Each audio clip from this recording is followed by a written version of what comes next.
काम, क्रोध, लोभ, मोह जैसे मनोविकारों एवं अहंकार, मूर्छा जैसी अवस्थाओं के ऊपर उठने के लिए बुद्ध, महावीर और सारे भारतीय संतों ने ध्यान, जागरण, भजन, कीर्तन, सत्संग जैसे उपाय ही कहे हैं। पर आप क्या जानकर भारतीय मित्रों के लिए अन्य उपायों के साथ थेरेपी ग्रुप, समूह मनोचिकित्सा जैसे नए उपाय भी जोड़ रहे हैं? कृपा करके समझाएं। नरेंद्र,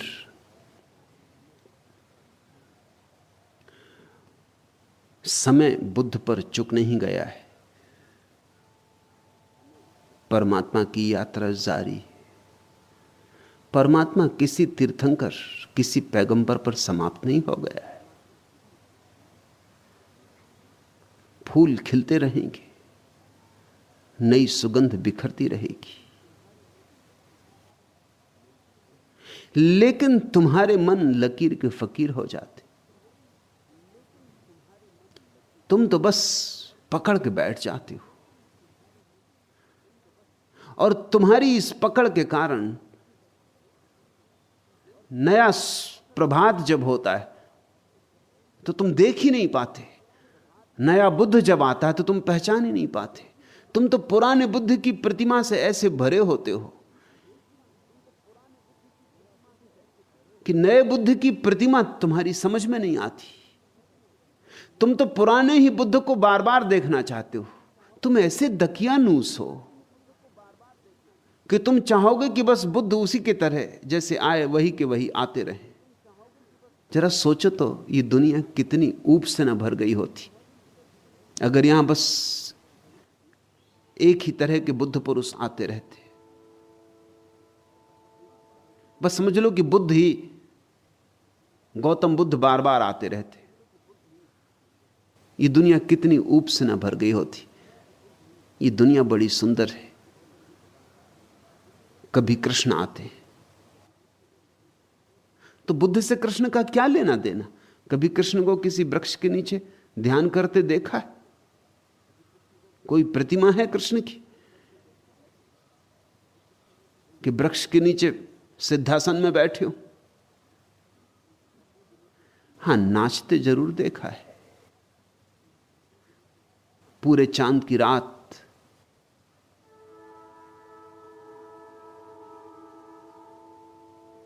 वृक्षों के तले बांसुरी बजाते जरूर देखा है। और फिर महावीर है, उनका ढंग और, उनका रंग और फिर क्राइस्ट है, और फिर मोहम्मद है।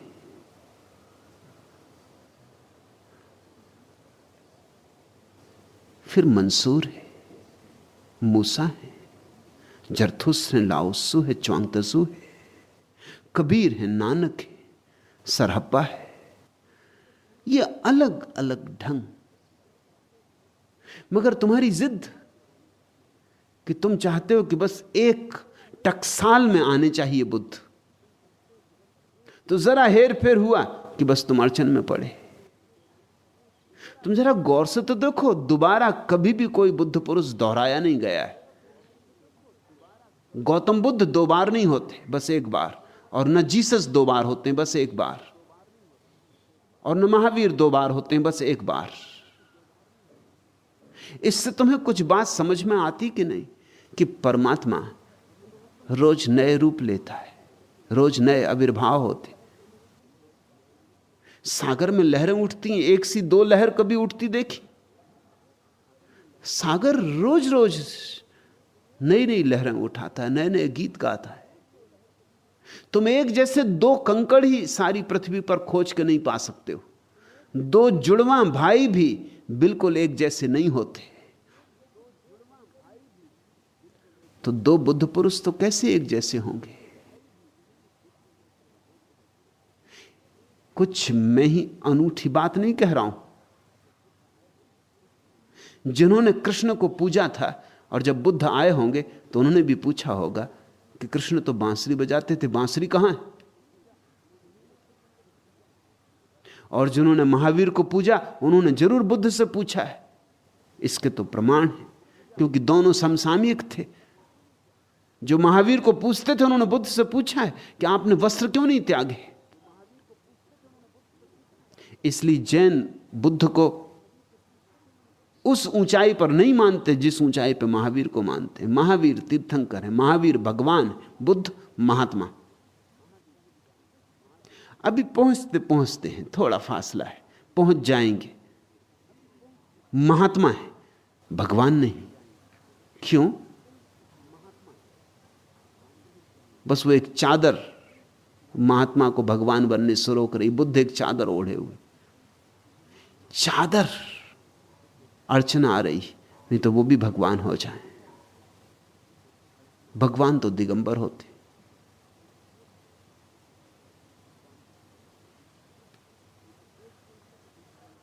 और ये सदा होता रहा।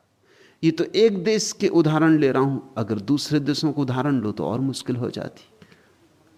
जीसस से क्या मेल है बुद्ध का? जरा भी मेल नहीं। दोनों की प्रक्रिया अलग, जीवन का कोण अलग, जीवन को दिया गया संदेश अलग। जीसस के पास खबर आई कि लजारस मर गया, तो जीसस भागे गए, उसकी कब्र से लजारस को उठा लिया और जिंदा कर दिया। तुम सोच सकते हो बुद्ध को ऐसा करते? बुद्ध के पास भी ऐसी घटना घटी। एक स्त्री का बेटा मर गया, एक ही बच्चा था उसका, पति मर चुका था, वही उसकी आंख का तारा था। वो रोती घूमने लगी। लोगों ने कहा हम तो क्या करेंगे, लेकिन बुद्ध गांव में है तो उनके पास क्यों नहीं जाती, शायद महाकरुणावान है, कुछ दया करें। वो स्त्री उस बच्चे को लेके गई, बुद्ध के चरणों में रख दिया। अब जरा सोचो, अगर जीसस के चरणों में रखा होता तो जीसस ने इस लजारस को कहा था लजारस उठ, और लजारस उठ गया था। ऐसा ही वो इससे भी कहते हैं कि उठ, और बात खत्म हो गई होती। लेकिन बुद्ध ने क्या किया? बुद्ध ने उस स्त्री से कहा कि ठीक, तेरा बेटा जाग जाएगा, उठ आएगा, मगर एक काम तू पहले कर। थोड़े से बीज मुझे चाहिए सरसों के।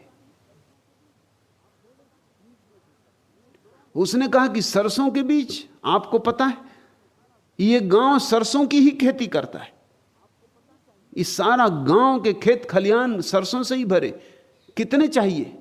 अभी ले आती हूं।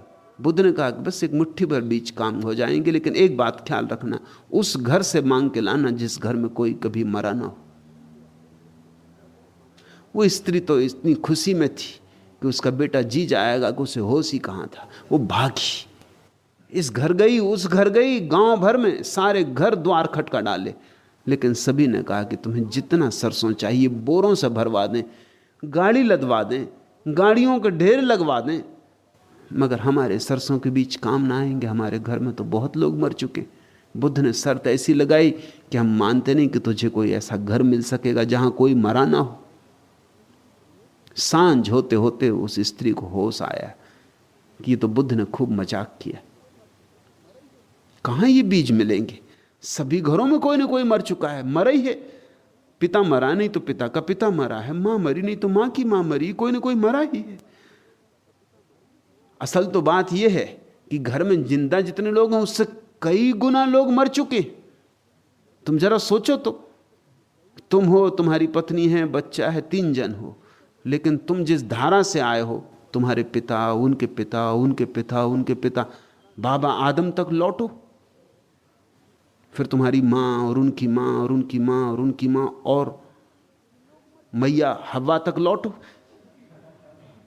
कितने लोग मर चुके हैं और तुम 3 बच्चे हो कुल। मृत्यु की कितनी लंबी श्रृंखला है।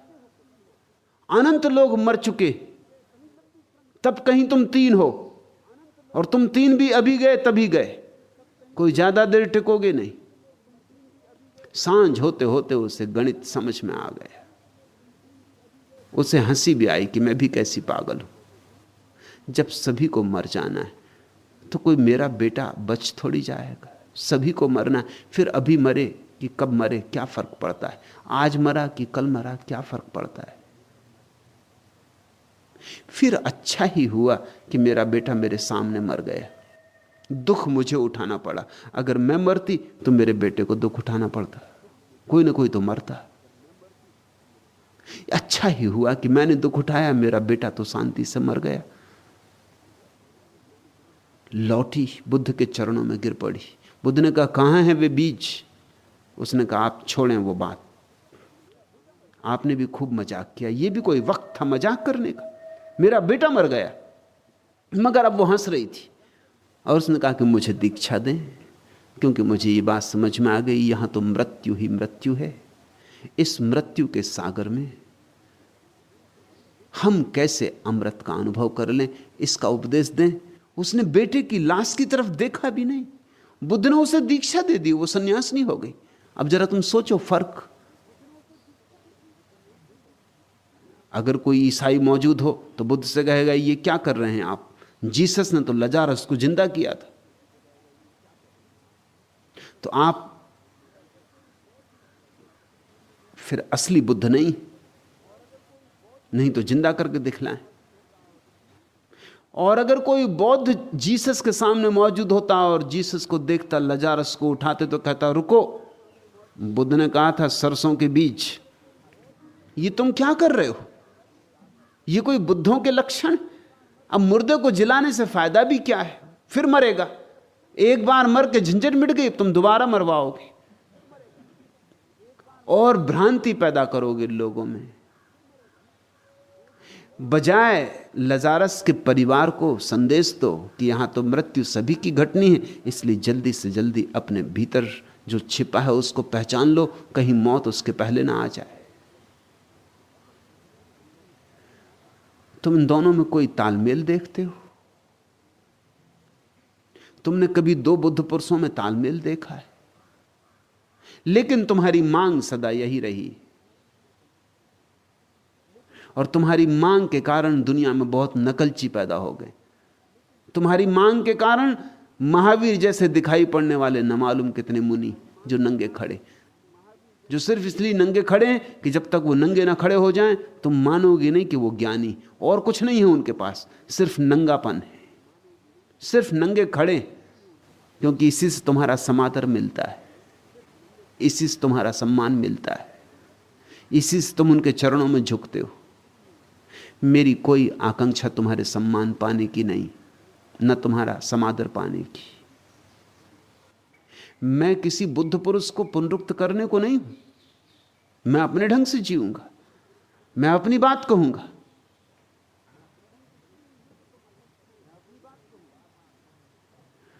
इसलिए ये तो तुम अपेक्षाएं छोड़ ही दो, ये बार बार नाम मेरे सामने मत उठाया करो कि बुद्ध, महावीर और ऋषि मुनि। तुम मुझे उबाय दे रहे हो बार बार बुद्ध पुरुष और ऋषि मुनियों के नाम उठा उठा के। उनका वो जाने, कहीं तुम्हारा उनसे मिलना हो जाए तो उनसे पूछ लेना कि आप सामूहिक मनोचिकित्सा क्यों नहीं करते। मैं अपने ढंग से जीऊंगा, मैं अपनी कोटि स्वयं हूं, मैं किसी की पुनरुक्ति नहीं, और न मुझे रस है। फिर समय बदल रहा है, रोज समय बदलता है। जो उस दिन की जरूरत थी वो बुद्ध ने किया होगा, जो आज की जरूरत है वो मैं करूंगा।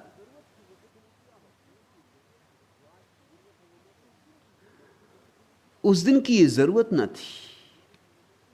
लोग सरल थे, लोग सीधे साधे थे, लोग ग्राम में थे। अब तुम थोड़ा समझो, अगर एक लकड़हारा जो जंगल में रोज लकड़ी काटता है यहां आए, तो मैं उसे सक्रिय ध्यान करने को नहीं कहूंगा, क्योंकि वो दिन भर सक्रिय ध्यान करता है, वो काटता है लकड़ी। तुमने देखा, अगर तुमको क्रोध आए जरा जाके थोड़ी लकड़ियां काटना, बड़ा हल्कापन लगेगा, उसके बाद एकदम शांति छा जाएगी, जैसे कि सब दुश्मन काट डाले। वो लकड़ी काटने में उसकी सारी हिंसा निकली जा रही, उसके सारे भीतर का रोष निकला जा रहा, क्रोध निकला जा रहा है। अगर लकड़हारा यहां आए तो उसे मैं सक्रिय ध्यान करने को नहीं कहूंगा, मैं तो उसे कहूंगा विपස්සना करो, शांत बैठो, मौन बैठो। एक डॉक्टर के पास एक आदमी आया। डॉक्टर ने उसकी नब्ज देखी, थर्मामीटर लगा के उसका तापमान लिया। सिक्खड़ी होगा डॉक्टर, इस तापमान से भी कुछ समझ में नहीं आया और नब्ज देखने से भी कुछ समझ में नहीं आया, अभी नया नया होगा। उस आदमी से कहा कि और सब तो ठीक है, लेकिन तुम रोज कम से कम मील भर पैदल चलने लगो तो स्वास्थ्य ठीक हो जाएगा। मील भर पैदल चलना जरूरी। वो आदमी हंसने लगा। डॉक्टर ने पूछा तुम हंसते क्यों? उसने कहा मैं पोस्टमैन,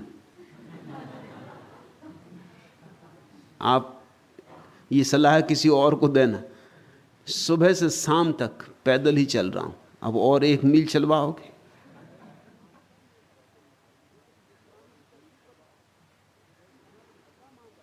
मुझे कुछ विश्राम की तरकीब बतलाओ, मैं थका मांदा हूं। अब जो तरकीब औरों पे काम कर गई होगी 1 मील चलो, वो इस पे काम नहीं करी, पोस्टमैन पे कैसे काम करेगी? मैंने सुना है मुल्ला नसरुद्दीन एक दिन डॉक्टर के घर गया। डॉक्टर ने कहा कि देखो नसरुद्दीन, तुम्हें अपनी जीवनचर्या बदलनी होगी। भोजन में ये चीजें छोड़ दो, और शराब 1 बार से ज्यादा सप्ताह में नहीं पीना, और सिगरेट बस 2 सिगरेट रोज, इससे ज्यादा नहीं। नसरुद्दीन 3 सप्ताह के बाद आया, जैसा कि डॉक्टर ने कहा था आना। उसकी हालत और भी खराब थी।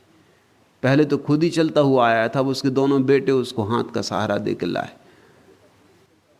डॉक्टर ने कहा तुम्हारी हालत तो नसरुद्दीन और भी खराब हो गई, मालूम होता तुमने मेरी सलाह नहीं मानी। उसने कहा तुम्हारी सलाह मानने का परिणाम। शराब तो ठीक किसी तरह मैं पी गया, मगर वो 2 सिगरेट ने रोज मेरी जान लिए ले रही। मैंने कभी जिंदगी में सिगरेट पी नहीं। अब जो आदमी सिगरेट पी रहा हो 1 पैकेट, उससे कहो कि 2 पीना ठीक है, मगर जिसने कभी पी ही ना हो। नसरुद्दीन समझा कि ये इलाज है, 2 पीना ही पड़ेंगी। वो 2 सिगरेट तो मेरी जान लिए ले रही। डॉक्टर साहब कुछ और इलाज बताएं। शराब तो किसी तरह पी गया, ठीक है, मगर ये 2 सिगरेट खांस खांस के मर जाता। इलाज अलग होंगे, व्यक्तियों पर निर्भर करेगा। बुद्ध जिन लोगों से बात कर रहे थे वे और थे। खेत में काम करने वाले किसान थे, लकड़हारे थे, मजदूर थे। बड़ी संख्या भोले भाले लोगों की थी। उन भोले भाले लोगों के पास रेचन करने को कुछ था भी नहीं। रेचन की जरूरत तो तब पड़ती है जब कुछ दबाया हो। मनोचिकित्सा की जरूरत तो आज के आदमी को है, क्योंकि आज का आदमी इतना दबाए बैठा है, इतना सुसंस्कृत हो गया है। उसकी संस्कृति इतनी उसकी छाती पर पत्थर की तरह पड़ गई कि उसको हटाना जरूरी है। रेचन की आवश्यकता है। ज्यादा आदमी ने भोजन कर लिया है, उसका भोजन उसके शरीर से बाहर फेंक देने की जरूरत है, क्योंकि ज्यादा भोजन जहर बना जा रहा है। मनुष्य जितना सुसंस्कृत हो गया उतनी मुश्किल हो गई। अब तुम समझो थोड़ा, तुम्हारा शरीर बना था कि दिन में कम से कम 15-20 मील चल सको, कि 10-50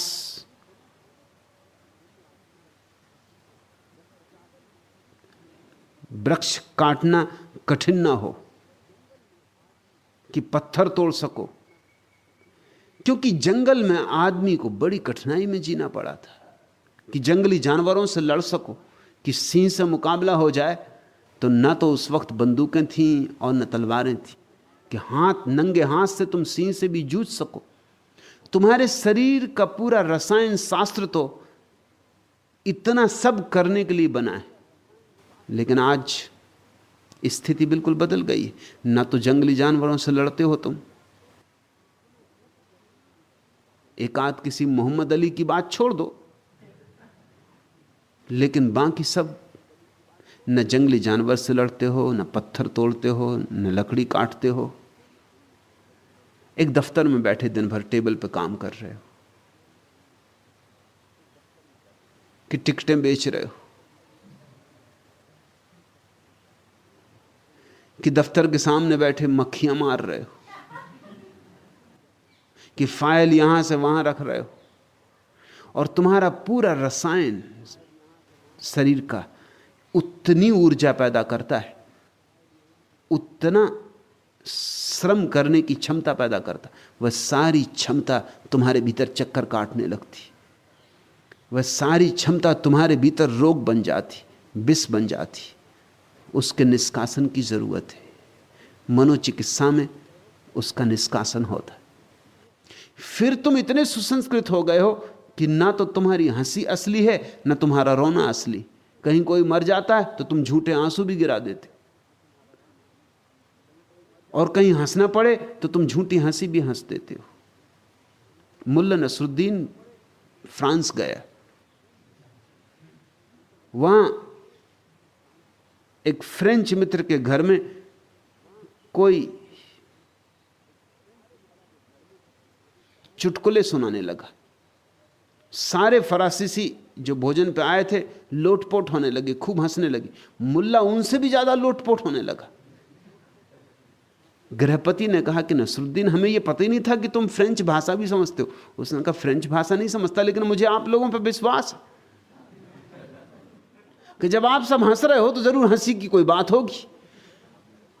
मगर उनका, तुम हम सबको भी मात किए दे रहे हो, हम तो हंसी रहे हैं, तुम लोटपोट कर रहे हो। उनका, जब हंसी रहे तो फिर कंजूसी क्या करनी।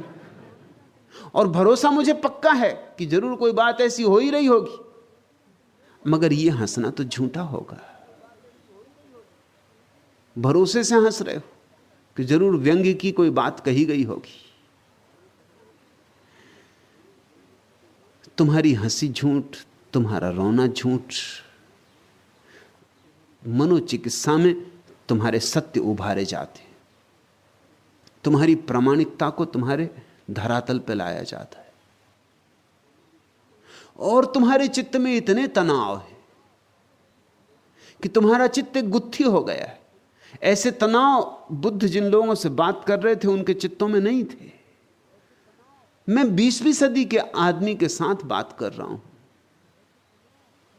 मुझे 20वीं सदी के ढंग की बात करनी होगी, नहीं तो मैं तिथि बाह्य मालूम होऊंगा, मेरा कोई अर्थ नहीं होगा।